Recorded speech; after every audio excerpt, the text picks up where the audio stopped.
खास पकवान। राजा कृष्णदेव राय का जन्मदिन था और इस मौके पर सभी सभाजनों को शाही महल में भोजन का लुत्फ उठाने के लिए बुलाया था। जब रामा वापस अपने घर पर लौटते हैं तो राजमहल में खाए हुए भोजन की तारीफ करते नहीं थकते और सबसे ज्यादा वहाँ खाए हुए बिना बीज के बैंगन करी की। बिना बीज के बैगन? जरूर आप कोई गलती कर रहे हैं। हर बैगन में बीज होता है। नहीं, मैं गलत नहीं हूँ। कर्मचारियों ने बताया कि वो बैंगन का पेड़ एक परदेसी ने दिया था और वो पेड़ बस उसी शाही बगीचे में ही मौजूद है। ऐसी बात है? तब मुझे भी थोड़ा दो, मुझे भी उसे चखने दो और देखने दो कि वाकई वो कितनी स्वादिष्ट है। नहीं नहीं, मैं नहीं ला सकता। किसी को भी शाही बगीचे से कुछ तोड़ने की अनुमति नहीं है। हे भगवान, कितना स्वार्थी पति है मेरा। खुद इतने स्वादिष्ट भोजन का लुफ्त उठाकर आया है, पर मेरे बिना बीज के बैगन को खाने की छोटी सी ख्वाहिश को पूरा नहीं कर सकता। ठीक है, मैं तुम्हारे लिए बैंगन लेकर आऊंगा। जब बाहर अंधेरा हो गया तब रामा चुपके से शाही बगीचे में चला गया।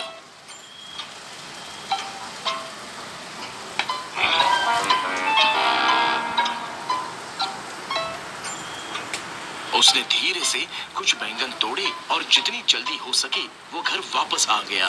रामा की बीवी बैंगनों को बड़े चाव से पकाती है।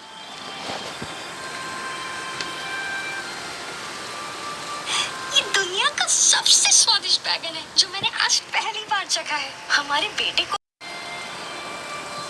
ये दुनिया का सबसे स्वादिष्ट बैगन है जो मैंने आज पहली बार चखा है। हमारे बेटे को भी बुलाओ, उसे भी चखने दो। नहीं, वो बच्चा है। वो इस बारे में सबको बता देगा और राजा को पता चल जाएगा कि मैंने बैंगन चुराए हैं। नहीं, वो नहीं बताएगा। जाओ, उसे उठा कर लाओ। रामा का बेटा आंगन में बहुत अच्छे से सो रहा था। रामा ने उस पर थोड़ा पानी छिड़का और उसे उठाया।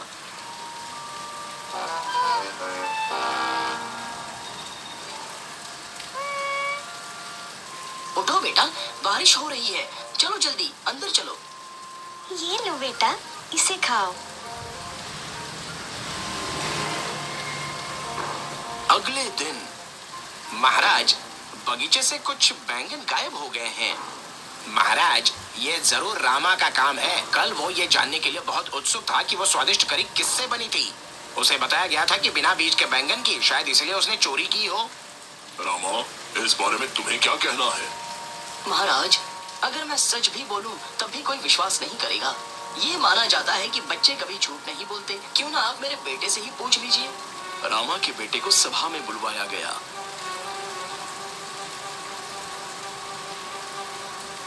प्यारे बच्चे, कल रात को खाने में तुमने क्या खाया था? महाराज, हमने बैगन की करी खाई थी। रामा, तुमने बैंगन क्यों चुराए? मैं तुम्हें वो ऐसे ही तोहफे में दे देता अगर तुमने मुझसे मांगे होते। महाराज, मेरे बेटे ने खाना तब खाया था जब वो पूरी नींद में था। मेरा बेटा शाम होते ही सो गया था और फिर रात के खाने के वक्त उठ गया था। ये सच है महाराज। मैं आंगन में सोया हुआ था। जब बारिश होने लगी तब पिताजी मुझे उठाकर अंदर ले गए। इस बात पर सबको यकीन हो गया कि जरूर बच्चा बहुत ही नींद में होगा। बारिश तो हुई ही नहीं थी और नींद में डूबा बच्चा जरूर समझ नहीं पाया होगा कि उसने खाने में क्या खाया है। उस शाम जब रामा और राजा नदी किनारे टहल रहे थे। रामा, मैं अभी भी अचंभे में हूँ कि किसने शाही बगीचे के बैंगन चुराए होंगे। मैं आपको बता दूंगा कि चोर कौन है, अगर आप उसे माफ कर देने की कसम खाए तो। ठीक है, मैं उसे माफ कर दूंगा। रामा ने राजा को पूरी कहानी सुनाई। राजा ये सुनकर बहुत ही खुश होते हैं और हंसते हैं। रामा ने खुद को बचा लिया और माफी भी मांग ली।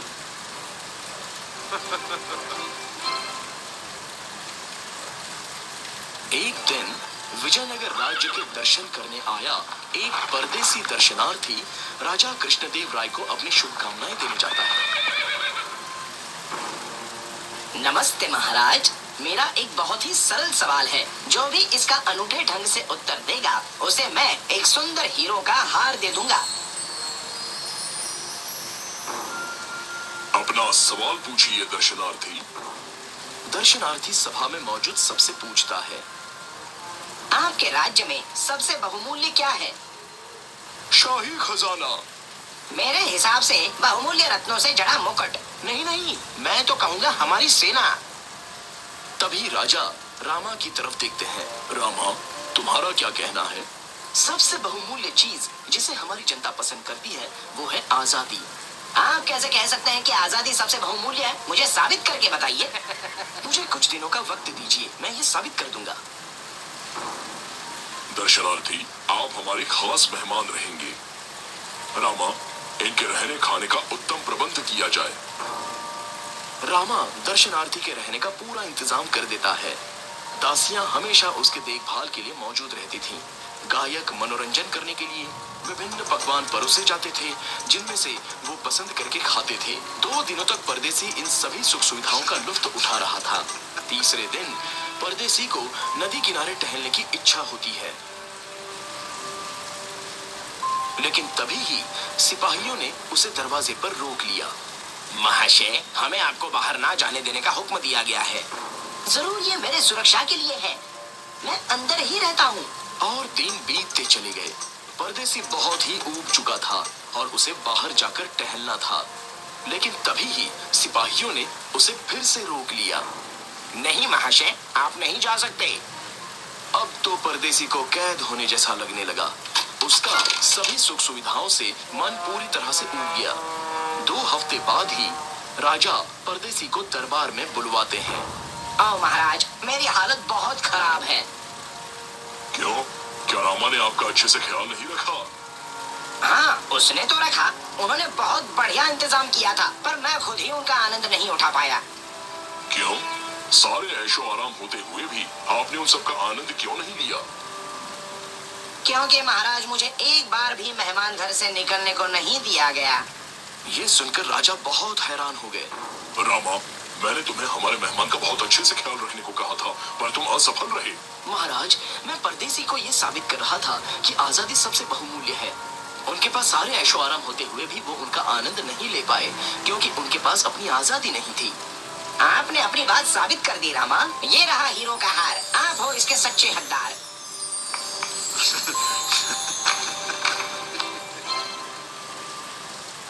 राजा कृष्णदेव राय अपनी सभा में थे, तब एक बहुत ही वृद्ध व्यक्ति उनके पास आता है।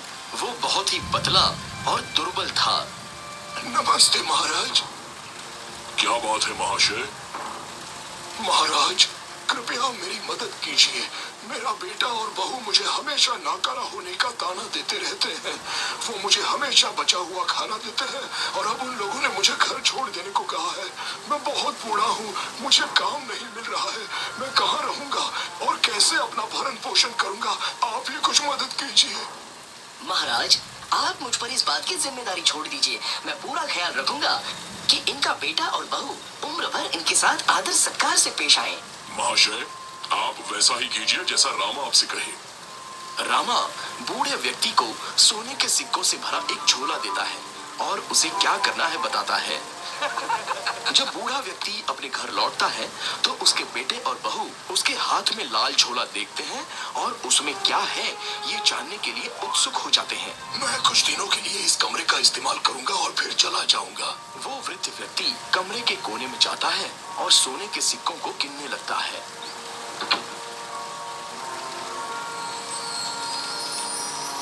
बेटा और बहू दोनों को सोने के सिक्कों के बारे में पता चल ही जाता है। उन्हें सिक्कों की खनखनाहट भी सुनाई पड़ती है।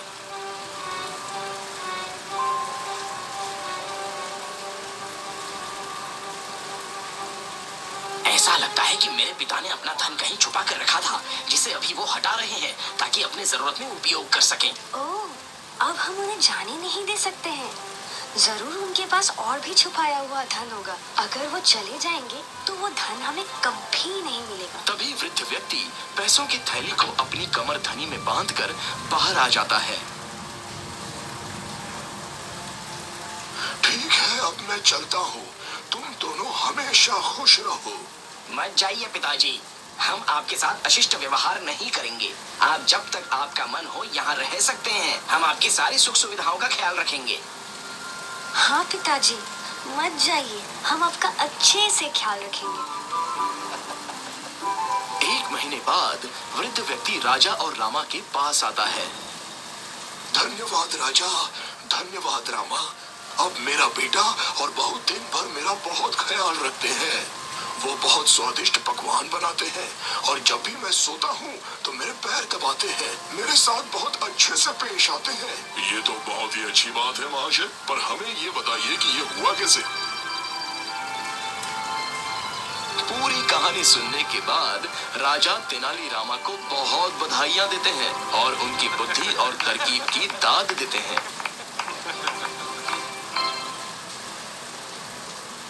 जल्दबाजी में राजा चित्रसेन फूलदानियों का शौकीन था। उनके महल में रंगों के आधार पर बहुत सारी सुंदर फूलदानियां सजाई गई थीं। उन सब की देखभाल करने के लिए एक लड़का को रखा गया था और उस लड़के को धमकी भी दी गई थी कि अगर फूलदानियों को कुछ हुआ तो दंड मिलेगा। एक दिन जब वो लड़का फूलदानी को साफ कर रहा था, तब एक फूलदानी हाथ से फिसल गई और टूट गई और उसकी आवाज सुनते ही राजा जोर से दौड़कर चले आए। ये तुमने क्या किया? तुमने मेरी सबसे कीमती चीज तोड़ दी। तुम्हें इसके लिए दंड मिलेगा। इसे फांसी दे दो।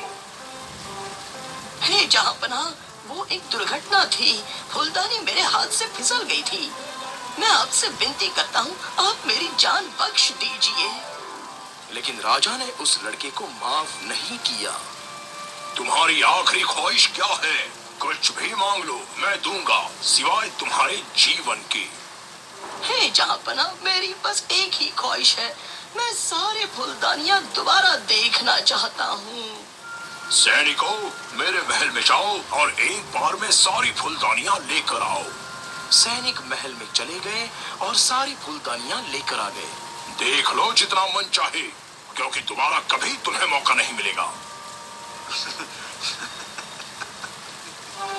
उस लड़के ने सारी फूलदानियां तोड़ दी और ये देखकर राजा बहुत गुस्सा हो गए। ये तुमने क्या किया? तुमने सारी फूलदानियां तोड़ दी। ओ राजा, मैंने वही किया जो मुझे करना चाहिए था। मैंने और कितने लोगों की जान बचाई है। ये कैसे हो सकता है? एक फूलदानी टूटने से मुझे मौत मिल रही है। कभी ना कभी ये फूलदानियां भी किसी और से टूटेंगी और उन सबको भी फांसी मिलेगी। इसलिए उन्हें बचाने के लिए मैंने ऐसा किया। अब बस मैं इकलौता ही मरूंगा।